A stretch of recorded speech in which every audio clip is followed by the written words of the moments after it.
Thank you to all of our witnesses for making it out here today. I know the winter storm is not for me coming from the islands. So I'm from the Northern Mariana Islands, and there are hundreds of veterans facing extreme limitations when accessing healthcare professionals and resources. In the Northern Mariana Islands, for context, there are 3 islands with permanent populations, Tinian, Rota, and Saipan, with roughly 47,000 people. Covering these regions on a part-time basis is one doctor who is contracted to treat veterans only 2 days a week, and one nurse. If a veteran lives in Tinian or Rota, they must travel to Saipan to visit these 2 healthcare professionals, costing hundreds of dollars in airfare alone, not to mention lodging, meals, ground transportation, and other expenses. The VHA will occasionally send specialty care doctors to the Northern Marianas, but only once every other couple of months.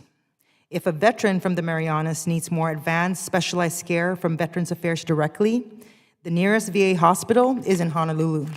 These veterans, including many who are older and living on fixed income, must pay out of pocket to travel for care and then wait, often too long, to receive their reimbursements. Our communities have long been working to establish a community-based outpatient clinic, or a CBOC, but the threshold is 1,000, and because of the lack of care and access to care, whether it be direct or community-based care, we just see these veterans return home only to leave to look for adequate care somewhere else. And I'm sitting here and I'm listening to my colleagues argue about whether or not direct care or community care is the most viable solution. And then I'm listening to Ms. Silas and Ms. Kroviak talk about just the issues and the challenges with both situations. And I'm sitting here having to go back home on a monthly basis and talk to veterans who, 1, are killing themselves, 2, are dying because they don't have any service at all. And I say that to go on record because too often people from the territories are not heard in terms of their needs being met. And so I thought it was important that you all hear that directly from me.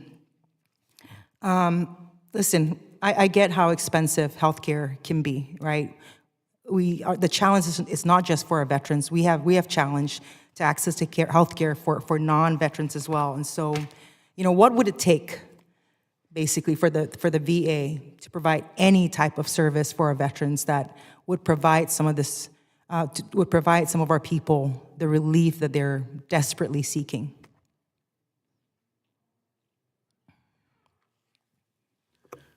Okay, Congresswoman, I have to admit that I don't know much about the program that you're describing, and I will get some more information and get back to you. I will refer you to a GAO report that was published in May 2024. And I think that's the problem, right? Is that too often we leave these territories behind. And too often it is where these territories, that these soldiers, we're basically like a soldier-producing island.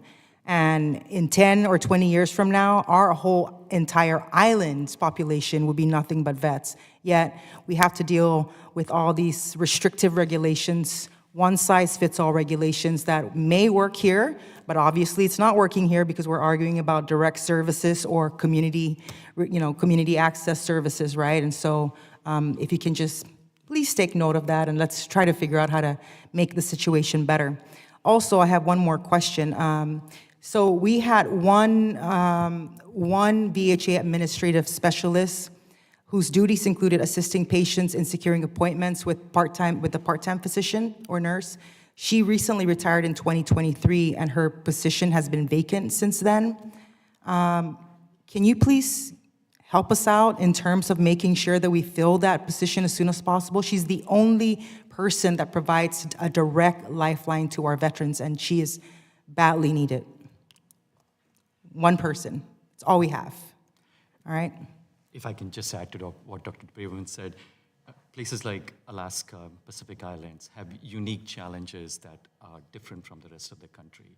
And we realize that sometimes the solutions have to be different. Creative. Yes. Yeah. And we work closely with TriVest, TPA partners in those regions. So will commit to looking into this as a follow-up from this hearing, and appreciate the opportunity to look into it. Thank you, I appreciate it.